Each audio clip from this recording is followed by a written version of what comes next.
Hello, good morning mga kapatid, mga kapatid. Welcome sa akin vlog. Bago ang lahat, nais ko muna kayong batiin ng magandang umaga sa inyo lahat. So, Visayas at Mindanao, mga OFW katulad ko, good morning, good afternoon, good evening sa inyo lahat. Saan man kayo naroon? Sana ay nasa mabuti tayong kalagayan. So ngayon mga kapatid, meron tayong sisilipin sa Maywaga nating red book mga kapatid. Isang Volkswagen na 2021 model mga kapatid. Ang problema, nag-highlight yung check engine niya mga kapatid at saka yung warning light. Usually normal na ito lumalabas yung warning lights mga kapatid.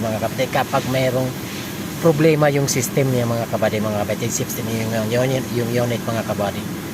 Second problem is yung front parking assist sensor mga kapatid. Yan ang sisilipin na sa Maywaga nating red book mga kapatid. Tara, samahan nyo ako. Dito ngayon mga kapatid, yung nagkulay red mga kapatid, napapansin nyo yan? Yan, lahat yan sintomas.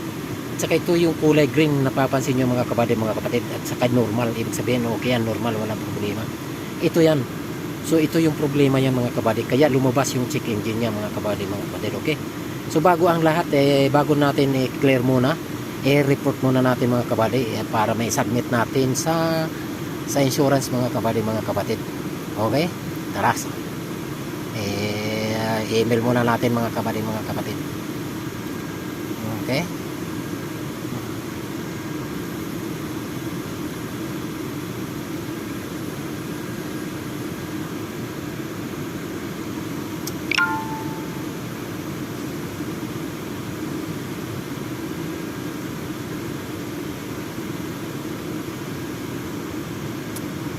So, yun.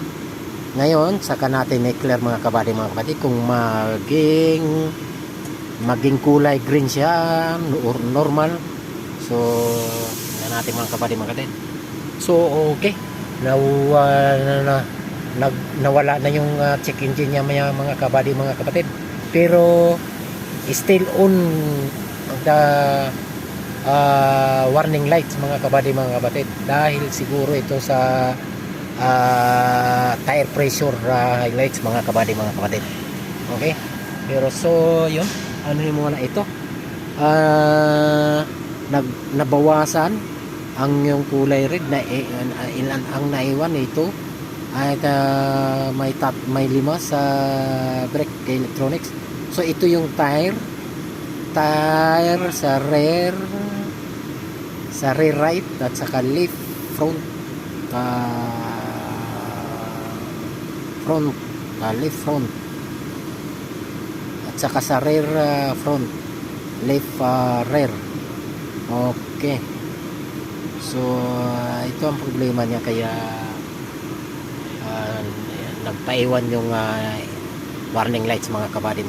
Okay, so yun lang mga kapatid, i-update ko na lang kayo pag kung anong status ng pag na-receive na yung email natin mga kapatid. Okay, bye bye.